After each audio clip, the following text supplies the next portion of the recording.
say they are angry with incumbents, but almost 60% in this Washington Post poll said they want their representative in their district to fight for more government money to get jobs. Great review of the mood of America. Jen, thank you. Well, you know, Republicans have been getting a big boost from the Tea Party. The movement's supporters rallying conservative voters across the country. But will the Tea Party actually help deliver seats? Simon Rosenberg is president of the think tank NDN and a former Clinton campaign advisor. And Karen Hanratty is a former communications director for the National Republican Congressional Committee. Simon and Karen, welcome to Fox News on this Sunday morning. Simon, you think the Tea Party is going to do it, help or hurt? Well, I think it's obviously been hurtful to establishment Republicans who got defeated repeatedly in this election cycle by Tea Party candidates. I think now that we're entering the fall, I think they're going to help create tremendous enthusiasm for the Republicans, and the question is, can the Democrats respond? And what we've seen in the last few weeks, that I do think that it's definitive now that the Republican wave has crested, that the race is tightening up all across the country, and we've got a very different dynamic in the final few weeks. But I think the Tea Party is going to make a net positive contribution for the Republicans. Well, you think the wave is crested? We hear all these predictions that the Republicans could take the House. They could, but I mean, I think clearly the national poll numbers are better for the Democrats today than they were 3 or 4 weeks ago. Krista Liz in the Washington Post had a column on Friday saying that the House has substantially improved for the Democrats across the country. You've seen Democrats in 7 different Senate races with better polling number than they had a few weeks ago. So, you know, I think this thing's a jump ball, and I think what the parties do, the candidates do in the final few weeks is really going to make a big difference. Karen, is it a jump ball? No. Look, I think even more than the Tea Party, and I think the media is really fixated on the Tea Party right now, and what they're all missing is the fact that it's the independent voters out there who swung the election in 2006 and in 2008 for Democrats are once again going to swing this election in 2010 back toward the Republican Party.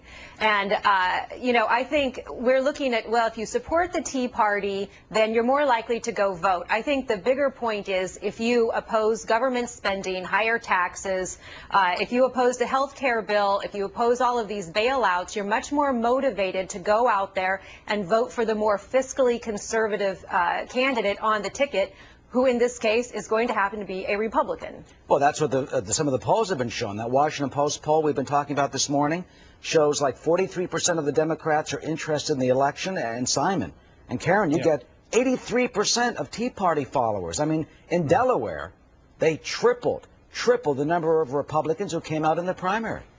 Yeah, that's right. We've seen time and again. Every poll that's coming out, whether it's the Gallup, Washington Post, all of the others, there's a great deal of enthusiasm among Republican voters. And we're not seeing that on the Democratic side. And in fact, we're seeing a lot of blue-collar white Democrats who are likely to vote for Republican candidates in this election.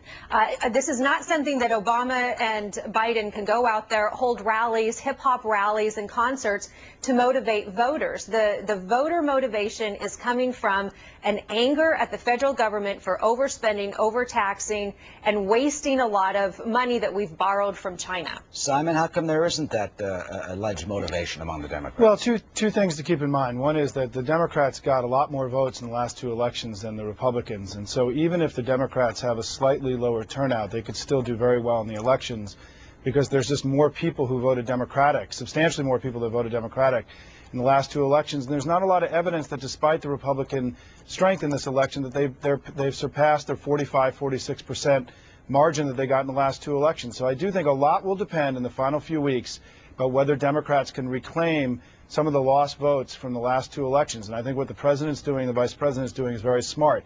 The second thing I just want to add really quick is something Karen said, is that if the country was looking for the more fiscally responsible party, they should be voting for the Democrats, actually, because right now all the studies show that the Republican plans that they proposed in the last few weeks will explode the deficit much more than the plan that the president and the Democrats are offering. And this is going to be one of the most interesting final closing parts of the debate, which is the most fiscally irresponsible party in the last 10 years in America has been the Republican Party, and they're proposing exactly the same things that they did before that got us these exploding deficits in the last few years. The Democrats have to do a better job at making that case in the final weeks to have the kind of election they want to have in November. Karen, that seems to be the opposite of what we've been hearing. What's your view on that?